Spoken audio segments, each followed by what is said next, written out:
सभी को जय श्री महाकाल बाबा की। अब श्री महाकालेश्वर महाकाल बाबा की आपको कथा सुनाता हूँ। कथा तो महाकाल बाबा की अलग अलग लोगों की अलग अलग है बहुत, मगर मैंने दो कथाएं बहुत अच्छी पढ़ी हैं,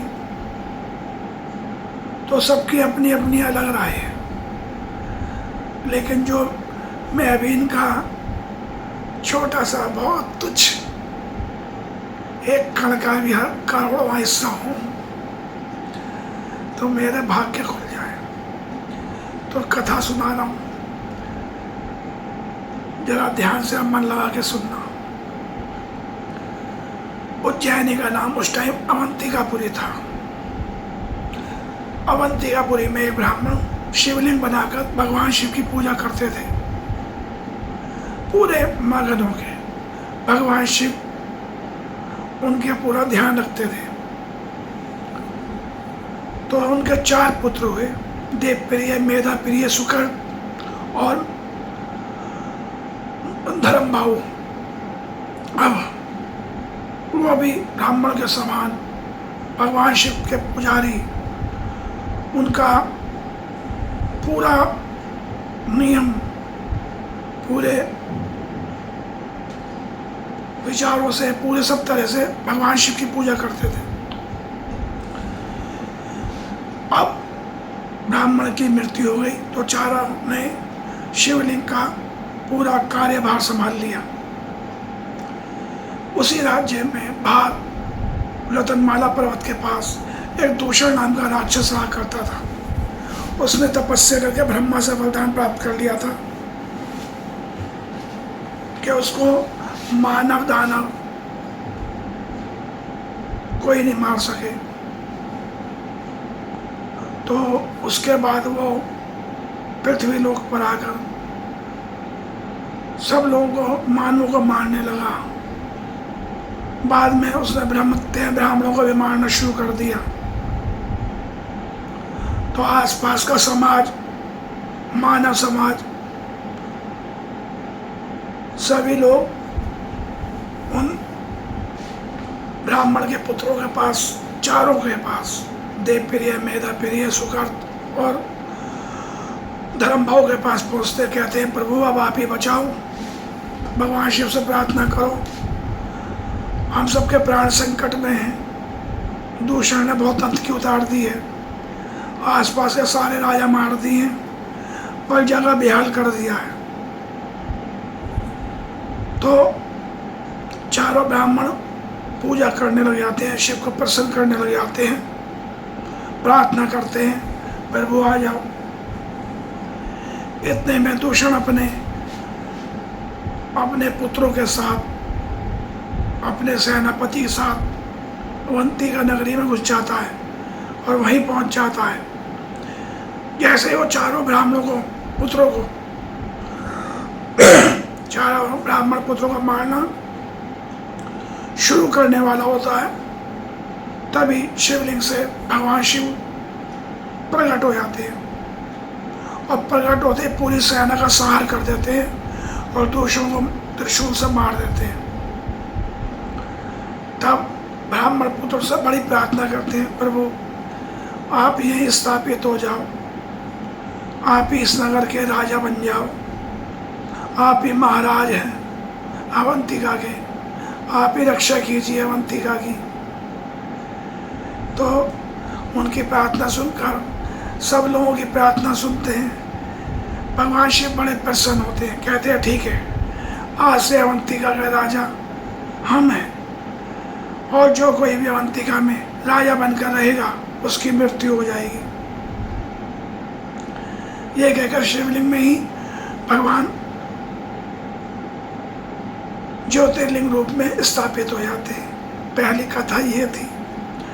अब इसी में दूसरी कथा सुनाता हूँ। उज्जैनी के, अब इसका नाम उज्जैनी पड़ चुका था। यहाँ 33 कोटि देवी देवताओं के मंदिर स्थापित हो गए थे। तो समय बदला, इसका नाम उज्जैनी रखा गया। तो उज्जैनी रखने से अब यहाँ का जो राजा था चंद्रसेन, मैंने ये कहा था अवंतिकापुरी में कोई राजा रुकेगा नहीं रात को, क्योंकि अवंतिका के राजा महाराजा महाकाल है। लेकिन उज्जैनी बहुत बड़ी है, तो उसके राजा चंद्रसेन थे, भगवान शिव के बड़े परम भक्त थे। तो जो शिव के अति प्रिय थे, जिन्हें शिव के दर्शन हो चुके थे, मणिभद्र, तो उन्होंने राजा से प्रसन्न होकर राजा को वो मणि दी जो भगवान शिव ने उन्हें दी थी, कौस्तुभ मणि। उसका जिक्र द्वापर में भी होता है, कौस्तुभ मणि का। उस मणि को राजा को दे दी, तो राजा ने उसे गले में पहन लिया। उसकी चमक बड़ी जबरदस्त थी। तो आसपास के राजाओं ने देखा राजा चंद्रसेन बहुत अच्छे राजा बन गए हैं, और बहुत राजाओं से बर्दाश्त नहीं हुआ, और कौस्तुभ मणि मिल गई है भगवान शिव की। तो सबके सब मिलके उज्जैनी पर आक्रमण कर देते हैं। राजा चंद्रसेन सबका मुकाबला करते हैं। जब देखते हैं भाई चारों तरफ से घिर गया हूँ, तो वह महाकाल के मंदिर में जाते हैं, वहाँ पूजा करते हैं पूरे विधि विधान से। इतने में वहाँ पर जब वो पूरे विधि विधान से पूजा कर रहे हैं अपने, तो एक विधवा गोपी जो मेरे क्षेत्र की होती है, वो वहाँ आती है अपने पुत्र के साथ। तो वो मंदिर के उस पे प्रांगण में बैठ जाती है। तो उसका जो पुत्र होता है वो राजा को पूजा करता हुआ देखता है, और राजा को पूजा करते हुए देखता है शिवलिंग की, तो उसे बड़ा अच्छा लगता है। अब वो क्या करता है, जब उसकी माता उसे हाथ पकड़ के बाहर ले जाती है, तो वो एक हाथों से मिट्टी के शिवलिंग बनाता है। जैसे राजा पूजा करते थे ऐसी पूजा करने लगता है, और भगवान शिव का नाम शिव शिव शिव करने लगता है। जाप आता नहीं है, मंत्र आते नहीं है, बस शिव शिव करने लगता है। उसकी माँ गुस्से में क्या चल, वो चलता नहीं है तो खींच के ले आती है गुस्से में। तो रोता हुआ बालक अपने घर में आकर बेहोश हो जाता है। उसे बेहोश देख के वो चिल्लाती है गोपी, तो वो भी बेहोश हो जाती है। अब बालक क्या देखता है बेहोशी की अवस्था में, कि एक बहुत सुंदर स्वरूप साक्षात शिव उसे दर्शन दे रहे हैं। बड़ा खुश होता है कि मेरे को तो भगवान शिव ने दर्शन दे दिए, अभी बेहोशी की अवस्था में ही है। बड़ा खुश होता है। तो जैसे ही वो होश में आता है, तो कहता है मैं अपनी माता को बताता हूँ सबसे पहले। अब उसकी माता घर से बाहर जब वैद्य को बुलाने जा रही होती है उसके बेहोशी के कारण, तो वो भी बेहोश हो जाती है। तो क्या देखता है कि थोड़ी दूर पे ही एक महल बना हुआ बहुत सुंदर, और उसमें उसकी माता बैठी हुई है, होश में आ चुकी थी वो। तो वो कहता माता आप कैसे, क्या भैया मेरे को होश आया था, महल में पाया मैंने। कहते माता मैंने ऐसे ऐसे शिव के दर्शन किए हैं, शिव ने साक्षात मुझे दर्शन दिए, मुझे स्नेह भरा आशीर्वाद दिया है कि मैं इसी जगह स्थापित शिवलिंग में रहूंगा, मुझे पूजा करने से मत रोकना भैया। कह रही नहीं पुत्र, उससे गलती हो गई। दोनों बहुत रोते हैं। कहते हैं मैं तो भगवान शिव को बहुत प्रेम करता हूँ। जब ये बात राजा चंद्रसेन को पता लगती है कि वो महाकाल के मंदिर में पूजा कर रहे हैं, उन्हें पता लगती है, वो उठ के आते हैं पूरी पूजा करके। तो जब उन्हें पता लगता, कहता कैसे कैसे वो बालक, तो सब बात बताता है। राजा बड़े प्रसन्न होते हैं, कहते हैं आज से यहीं पे इसी महल में रानी ये इनकी पुत्र की और दोनों माँ बेटों के महल में ही भगवान शिव का भजन कीर्तन होगा, यही भंडारा चलेगा, यही सब कुछ होगा। ये देखकर सारी जनता बड़ी खुश होती है और वहाँ भंडारा चल पड़ता है। उधर बाहर चारों तरफ सेनाएं खड़ी हैं, उनका अंदर आने का साहस नहीं हो रहा उज्जैन में घुसने का। कोई अदृश्य शक्ति रोक रखी है सबको, कोई अंदर प्रवेश नहीं कर पा रहा। तब उन्हें खबर लगती है ऐसे ऐसे महाकाल के दर्शन हुए हैं। एक बालक को और राजा चंद्रसेन भी पूजा कर रहे थे, तो उन्हें भी अनुभूति हुई है। सब हथियार डाल देते हैं, सब राजा से मिलने उसी महल पर पहुंचते हैं। कहते हैं आगे से हम युद्ध नहीं करेंगे और ना महाकाल के मंदिर की तरफ आग उठाकर देखेंगे। तो दूसरी कथा, ये थी कथा तो थोड़ी सी और लंबी है, मैंने शॉर्ट में सुना दी छोटा करके। इस तरह महाकाल के ये दो कथाएं जिससे महाकाल की पूजा का माहात्म्य है, विश्वास, कृपा, करुणा, दया सब बढ़ जाती है। जो महाकाल का हो गया उनको काल भी नहीं छू सकता। कहते हैं ना, काल भी उसका क्या करे जिसकी रक्षा करे महाकाल। तो महाकाल महाकाल है, ज्योतिर्लिंग के रूप में। अब मैं तीसरी कथा इसी में सुनाता हूँ। ये सच्ची कथा है, तो शास्त्रों में लिखी थी, जो मैंने दोनों सुनाई है। ये एक सच्ची कथा है। ये जब किया जब अंग्रेजों के टाइम में अफगानिस्तान में अंग्रेजों का युद्ध चल रहा था पठानों से। तो हमारे यहाँ की सिखों की सेना भी गई हुई थी, तो शायद एक पिक्चर भी बनी थी। उस समय एक सेना का ऑफिसर था, उसका नाम लिखा हुआ महाकाल के मंदिर पे। तो जब युद्ध चल रहा था तो उसकी पत्नी भी वहीं रहती थी उज्जैन में। अब वहाँ की स्त्रियाँ जो उनके साथ आसपास रहती थी, वो रोजाना महाकाल के मंदिर में पूजा करने आती थी। तो वो देखती थी अंग्रेज लेडी, उनकी उसकी वाइफ, वो कहती भाई आप इन्हें पूछने जाते हो कौन है? क्या ये हमारे परम पिता परमेश्वर भगवान है, जगत पिता है। अच्छा,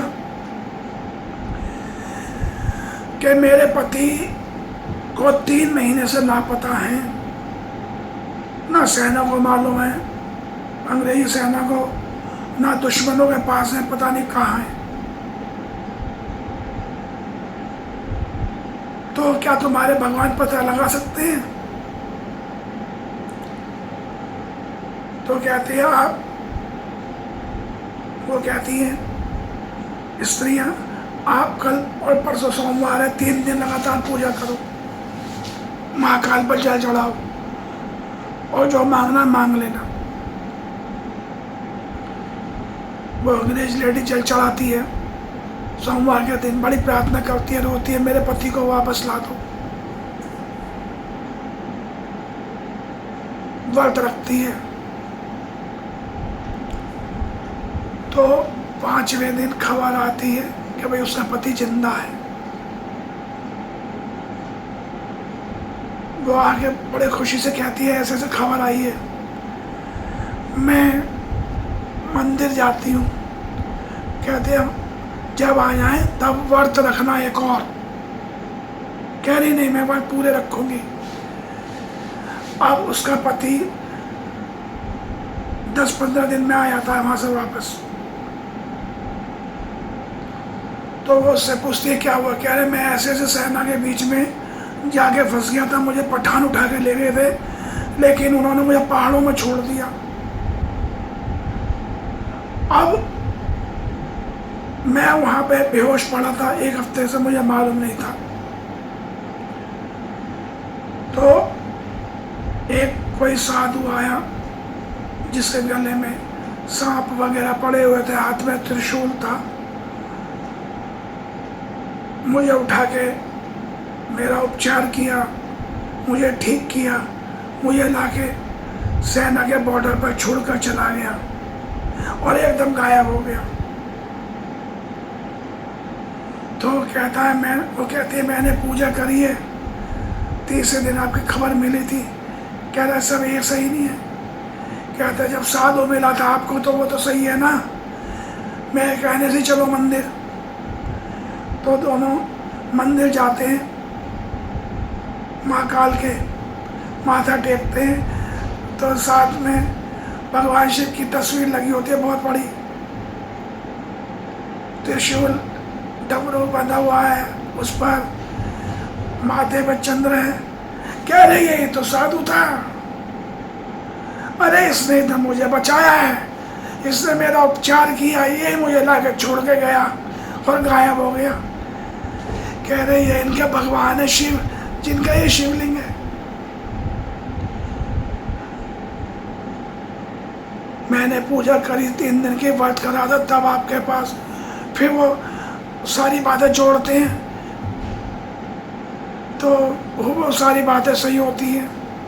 वो अंग्रेज अपना रेजिग्नेशन त्याग पत्र दे देता है और सीधा भगवान का महाकाल के मंदिर में आता है। उनके मंदिर का जीर्णोद्धार करवाया था उसने,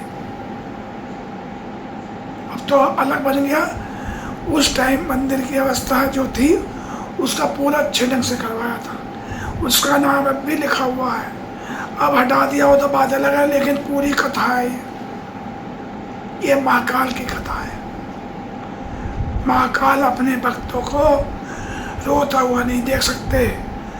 जो महाकाल के भक्तों को कष्ट पहुंचाता है उसका अंत बड़ा बुरा होता है।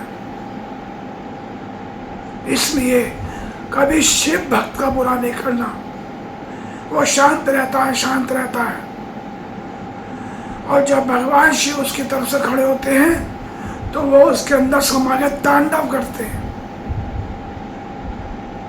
इसलिए शिव भक्त से हमेशा बड़े प्रेम से, बड़े दया से मिलो, सारा अहंकार घमंड छोड़ दो।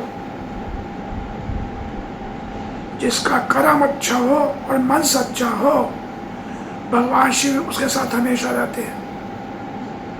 जय श्री महाकाल बाबा की।